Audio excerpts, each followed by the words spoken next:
চলে আসলাম আপনাদের সাথে নতুন একটি কেকের ভিডিও শেয়ার করতে। আসসালামু আলাইকুম, কেমন আছেন সবাই? আশা করি সবাই অনেক বেশি ভালো আছেন।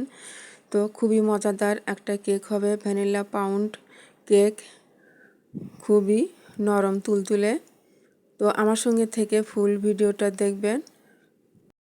এখন আমি সব উপকরণগুলো চেলে নেব। তো তার জন্য একটা বাটি নিলাম। প্রথমে দেব এক কাপ ময়দা, তারপরে দেব 1/4 কাপ ময়দা। তো 1/4 কাপ ময়দা দেওয়ার সময় ভিডিওটা অন ছিল না, সেই জন্য মিস হয়ে গেছে দেখানো। দিয়ে দিলাম হাফ টেবিল চামচ বেকিং পাউডার, হাফ চা চামচ সোডা, সামান্য লবণ দিয়েছি। আর দিয়ে দিলাম 1 টেবিল চামচ মিল্ক পাউডার। দিয়ে ভালো করে চেলে নেব।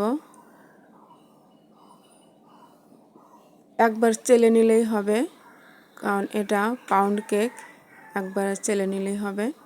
স্পঞ্জ কেক হলে 3 থেকে 4 বার চেলে নিতে হবে। তো এখন আমি ডিমের ম্যারাং তৈরি করব। তো 2টো ডিম নিয়েছি। প্রথমে 4-5 সেকেন্ড বিট করে নেব লো স্পিডে। যখন ফোঁয়ে ফোঁয়ে ভাব হবে তখন চিনি দিতে থাকব। এখানে চিনি 1.5 কাপ আছে, 3/4 কাপ। তো চিনি অল্প অল্প করে দিয়ে বিট করব। একবারে সব চিনি দেওয়া যাবে না, একবারে সব চিনি দিলে বিট করতে সমস্যা হবে, বিট করতে দেরি হবে। সেই জন্য অল্প অল্প করে দেব আর বিট করতে থাকব।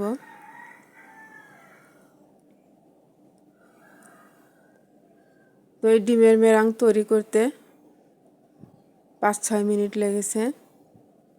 তো এখন আমি বিটের 3 নাম্বারে দিয়ে বিট করছি। আমি এখানে তেল দিয়েছি 1.5 কাপ, 3/4 কাপ। তো স্কিপ হয়ে গেছে, ভিডিও অন করা ছিল না। আর এখানে ভিনেগার দিয়ে দিলাম 1 চা চামচ, দিয়ে আবার একটু বিট করে নিচ্ছি। এখন আমি ময়দা অল্প অল্প করে দেব আর হ্যান্ড উইংস দিয়ে আমি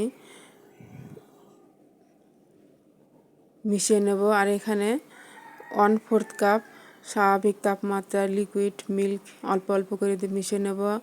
আর এখানে দিয়ে দিলাম 1 চা চামচ vanilla essence, liquid vanilla essence.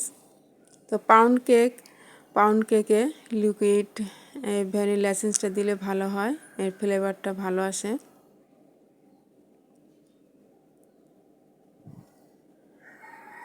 সাড়ে 7 ইঞ্চি একটা স্কোয়ার মোল্ডে আমি তেল ব্রাশ করে একটা লেখালেখি কাগজ দিয়ে এই তো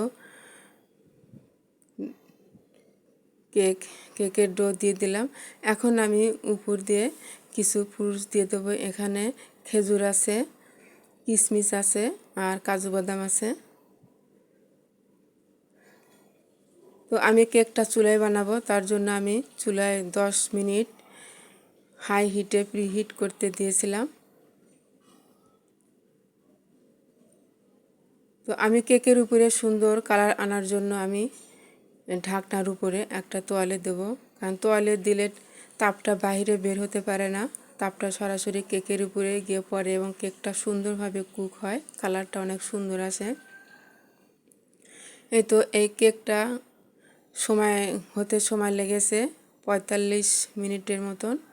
এর চেয়ে বেশিও লাগতে পারে, কম বেশি হতে পারে। তো কেকটা কিন্তু অনেক সফট হয়েছে। তো কেকটা হওয়ার পরে আমি একটা পলি প্যাকে রেখে দিয়েছিলাম, যাতে করে উপরে দিকটা ড্রাই না হয়ে যায়। তো কেকটা এখন আমি ডিমোল্ড করে নেব। তো কেকটা ঠান্ডা হওয়ার পরেও কিন্তু খুবই সফট আছে কেকটা।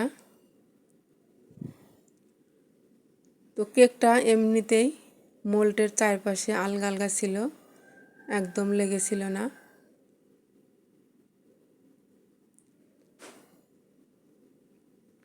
খুবই মজার একটা কেক।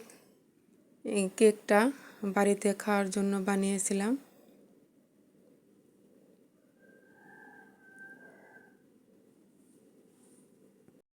আমি যে মেজারমেন্টে কেকটা বানালাম, ঠিক এই মেজারমেন্টে এই নিয়মে কেক বানালে একদম পারফেক্ট কেক হবে।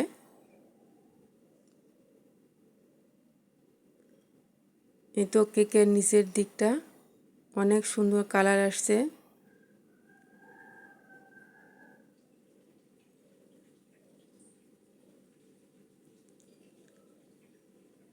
তো ভিডিওটি ভালো লাগলে লাইক, কমেন্ট, শেয়ার দিয়ে পাশে থাকবেন। যারা ফেসবুক এবং ইউটিউব চ্যানেল থেকে দেখছেন সবাইকে রিকোয়েস্ট করছি আমার ফেসবুক পেজটা ফলো করে দিবেন আর চ্যানেলটা সাবস্ক্রাইব করে দিয়ে পাশেই থাকবেন। তো এখন আমি কেকটা কেটে নেব।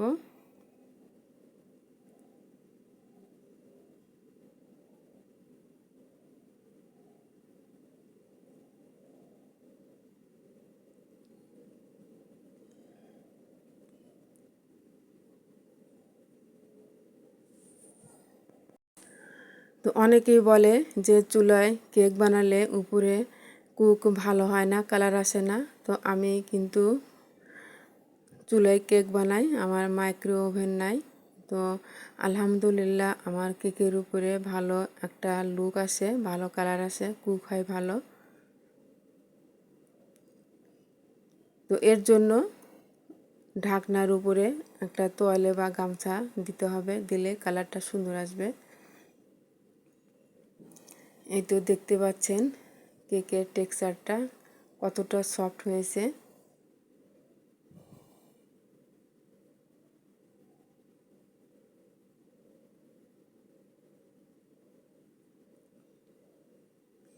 তো বাইরে থেকে কেক কিনে না খেয়ে বাড়িতে এভাবে বানিয়ে খেলে একদম স্বাস্থ্যসম্মত এবং সুস্বাদু কেক তৈরি করে খাওয়া যাবে।